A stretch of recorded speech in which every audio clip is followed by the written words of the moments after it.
I'm caught in this moment inside, and I wouldn't have known it. It's true. If it weren't for this time, this chance, this moment to dance with you, with you, with you. Da da da da da da da da da da da.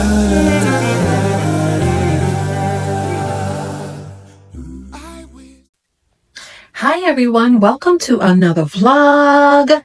My name is Lynette, this is Caregiver Song, and if you are here for the first time, welcome, and if you are a returning subscriber, it is always great to have you. Again, this is Caregiver Song, where we speak all things health, herbal remedies, beauty, skincare, self-care, recipes, healthy recipes, all things that are still very relevant on our journey in being caregivers. And if you find something here that you like and would love to share with someone else, please like and subscribe and hit that notification button so you'll never miss content that is coming out from Caregiver Song. And then you can even share with someone that you think will benefit from it. So today I thought it would be good to talk about a topic that's pretty big around this time of the year, and that is returning back to school. I know many of us have already returned to school a while ago. We returned to school in August. My kids had started school in August. I believe it was the first week in August. Still can't get used to it. Been here for a while, but I'm from the north and I'm still used to that September sort of feel and that September time. But anyway, it is what it is, and we've been here. So they started in the first week of August, I believe.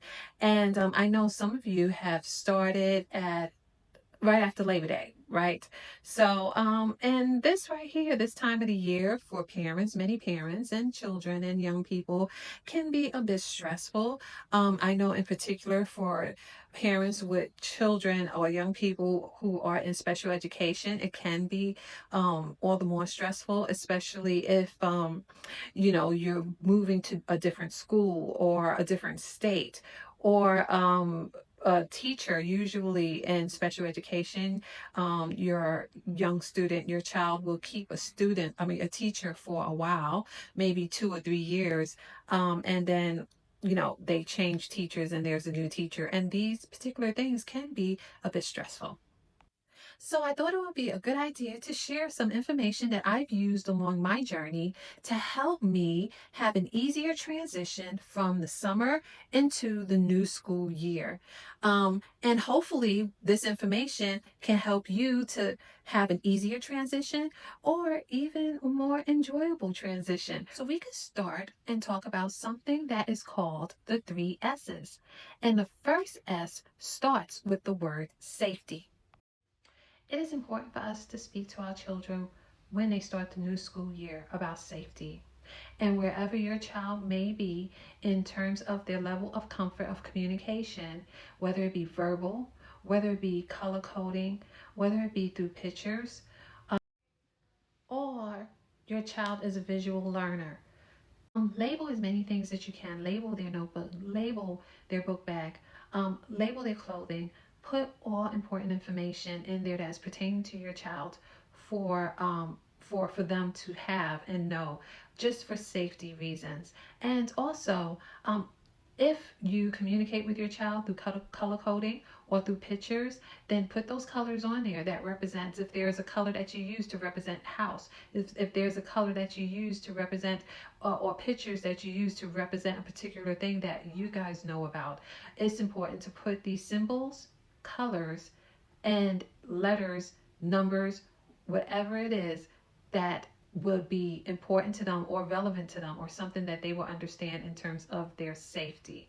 And communicate this with the teacher as well, that she would know that this information is there, and so that it could be useful for her. And how you communicate with your child. If you communicate with your child with letters and numbers, meaning that they understand when things are written down and that's their comfortable level, they understand numbers, that they're comfortable there, then communicate that with the teacher. I'm sure she will know. But if you are going to a new school and this is a new teacher, if they are familiar and comfortable with communication with color coding, then communicate that with the teacher. And communicate this information with the bus driver, so that they would know the best way that they can communicate with your child the way you do. That is the best way to communicate with your child. So if there is ever an emergency or they need to leave the bus quickly, your child would know, and that bus driver would know exactly the best way to communicate that information to keep your child safe. Another thing I want to stress about safety, knowing signs, whether it be your child communicates with color, well, or pictures, or words, wherever that child is comfortable at. It is important for you to go out, like I said again, go out to the school, learn about the signs that are around the school so your child can know that this means don't walk, this means to go, this means to load the bus, this means to unload the bus, this is the exit, this is where we're supposed to be waiting, this is where all of those signs are going to be important. So take a picture of those signs around the school. Go over those signs, and so that your child can be very familiar with these signs and keep themselves safe while they're not with you. It's important for them to be aware of all of these things. For example, we shared a lot of those different things with Quincy in terms of stop signs and go signs for particular reasons, because he was an eloper and I wanted him to know that this door, I used to I kind of drew a stop sign myself and put it over the front door so that he can know this is where you stop. This is where you don't open our front door and run out into who knows where. So through that and communicating to him through the stop sign, and this is where we can go and this is where we can walk. And at the time when he was very little, because he was nonverbal at the time, but now he is pre-verbal, we didn't know exactly where this information was landing. Now, fast forward, Quincy is very familiar with these signs. He's very familiar with the colors of the signs. He's very familiar of a lot of things that are around him. Where before he was, anyone who knows about autism, they're usually not very concerned about what is going on around them. They won't scan a room like others would do. When they go into a room, they scan a room and they happen to notice all the people and all the things that are around them. That was not our Quincy at the time. Now he does, but he does have this information that we have given him from the time he was little, when we wasn't really sure whether or not he was retaining or understanding. And now we realize that he has retained that information and he is using it. So I would encourage you, no matter what level or where you think your child is, communicate this information to them. Take them to the different places, take them to the school so they can understand and know where the signs are. Take them to the school so they can know where the exit sign is. Take them to the school where all of these different things are very, very important. And take a picture of it so you can study it at home, and the atmosphere in the school in the area would be a familiar place for your child, and it just wouldn't be all of these meaningless signs around him. These things will be relevant, and the atmosphere and his environment or her environment will be relevant to her, and this will be the beginning of understanding all of these things around them. So I would encourage you to do that. No matter where you think your child is, go out, learn those signs, whether it be by picture, color, or by text, but learn those signs for safety. The second S is for sensory. And sensory is very important to communicate to your teacher exactly the sensory needs that your daughter or your son may have. And speak to them about the things that can help them. You could say, hey, he has such a good time, or she has such a good time when you guys go to the park or when you go to an event or a concert.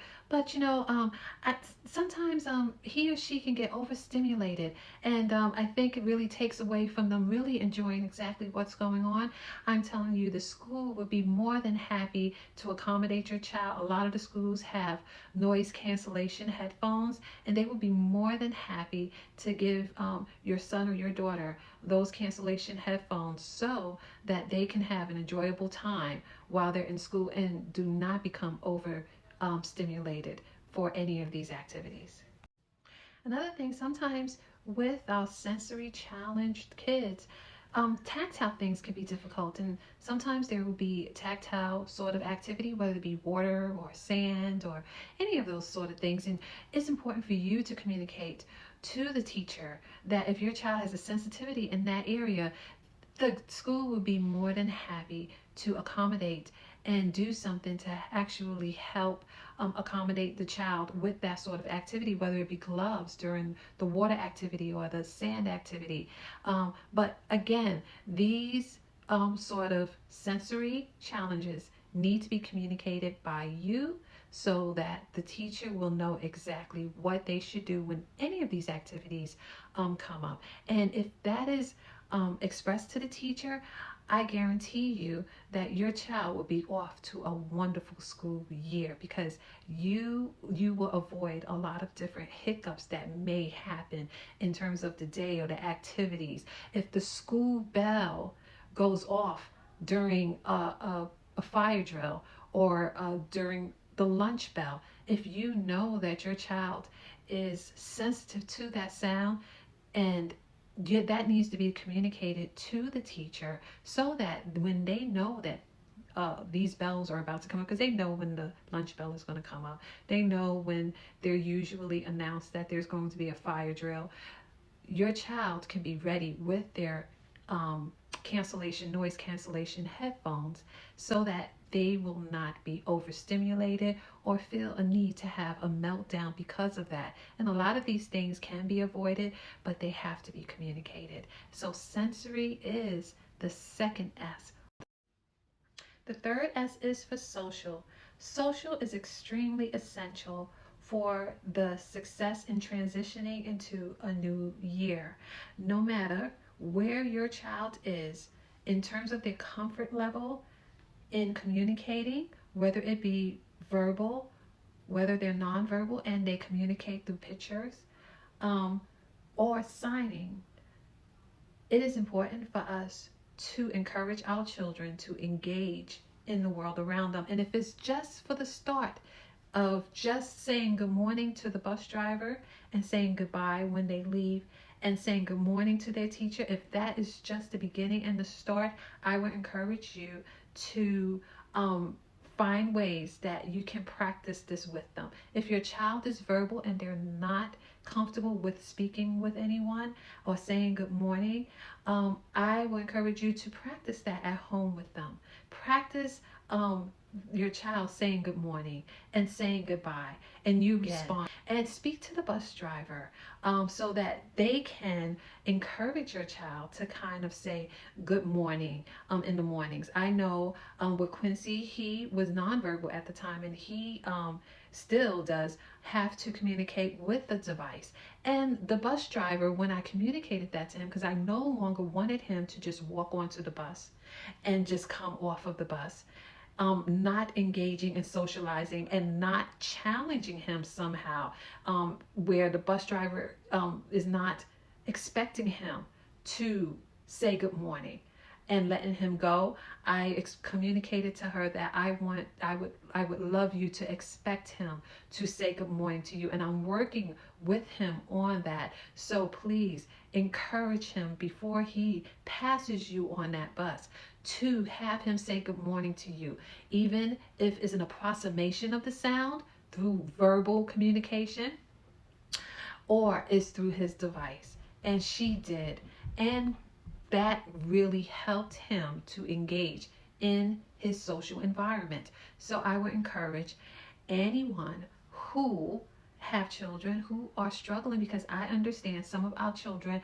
struggle in this area of social engagement, but us as parents, it is our job to encourage them to do sometimes the things that are very difficult for them to do, because bigger things and wider things for them. So I would encourage you, even if your child is nonverbal, you can make up some cards that say hello, and you can make up some cards that say goodbye, so that you can let them know when you get on the bus, make sure you put up your card. And if you are going to the bus with them, make sure you can help them show their card to the bus driver of good morning, so that they would engage and be involved in the world around them.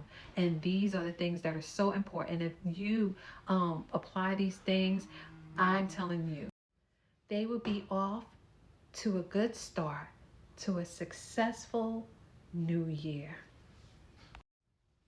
I hope this information was helpful to you here at Caregiver Song, because in Caregiver Song, we speak about an array of stuff. And sometimes it's not all about information. Sometimes it's just about a good recipe. Sometimes it's about beauty. Sometimes it's about skincare, self-care. It's about fashion. It's about all these wonderful things, because you know what? We're caregivers, but those things are relevant to us as well. And they are important. So I hope this information was helpful to you and that you could use it and be off to perhaps a successful school year. So thank you for stopping by at Caregiver Song, and I'll see you soon. Hey guys, I can't let you leave without sharing the good news. And that is the good news of our Lord and Savior Jesus Christ. He is the greatest caregiver ever. He knows every one of our needs, and if you place all your cares and concern in His hands, He will take care of them. So I invite you to trust in Him, and I promise He will take care of you.